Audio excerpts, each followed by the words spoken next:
everybody. Hope all is well. And I really hope you managed to navigate your way through a week in which we had 6 teams on bye. There was also some significant injuries to some core pieces of some fantasy lineups as well. So hopefully it all went well and you brought home the W.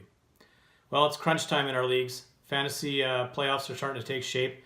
And we need to take a look at some assets to add to our teams that will not only hopefully propel us into those fantasy playoffs, but will bring us home a fantasy championship.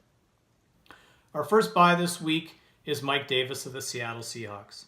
Yeah, that Mike Davis. He took over for Chris Carson this week after Carson was injured in the first quarter versus the Chargers. Mike Davis finished his day with 15 carries for 62 yards, and he secured 7 of his 8 targets for another 45.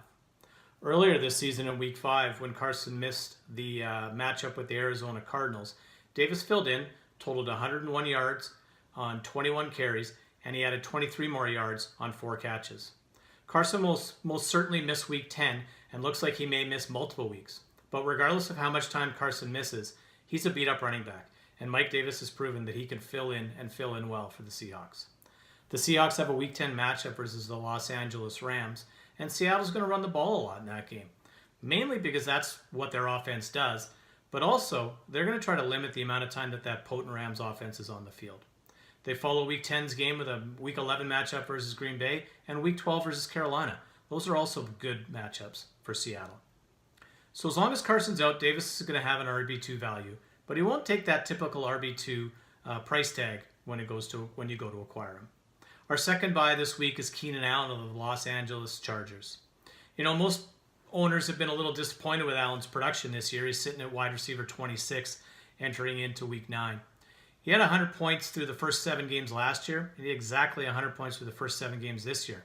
Biggest difference is he was wide receiver 13 last year, and he's wide receiver 26 this year. But from weeks 9 to 17 last season, he recorded 183.4 points and was the number 1 overall wide receiver in that span. I love Allen's ability to get hot, and I believe he's just about to do that. The scheduling coming up is the Raiders and the Broncos, followed by the Cardinals, Steelers, Bengals, Chiefs, Ravens, and Broncos once more. I'm not worried about any of those defenses, with maybe the exception of the Ravens. One thing to note is the owners are not going to give away Keenan Allen. He's going to be an expensive purchase, but he's going to be a top five wide receiver the rest of the season, and he's only 26 years old. He's a perennial top 12 wide receiver for years to come. And our final buy this week is Elijah McGuire. McGuire was activated off of IR this week and immediately had some relevance in a struggling Jets offense. McGuire will be at worst the Jets' number 2 running back behind Isaiah Crowell. He had 7 carries for 30 yards versus the Dolphins this past week, and he secured 3 of 5 targets for 37 yards. McGuire's 67 yards on 10 touches is a nice start. The Jets' offense is struggling, and head coach Todd Bowles is coaching for his life. Give McGuire more touches. Take advantage of his fresh legs. That only makes sense for New York. You add in McGuire's ability to catch passes in an offense that can't or won't stretch the field, and that just elevates his value. So target McGuire now, while his value is definitely on the rise. That's it for this week, everyone. Good luck in Week 10. We'll see you soon.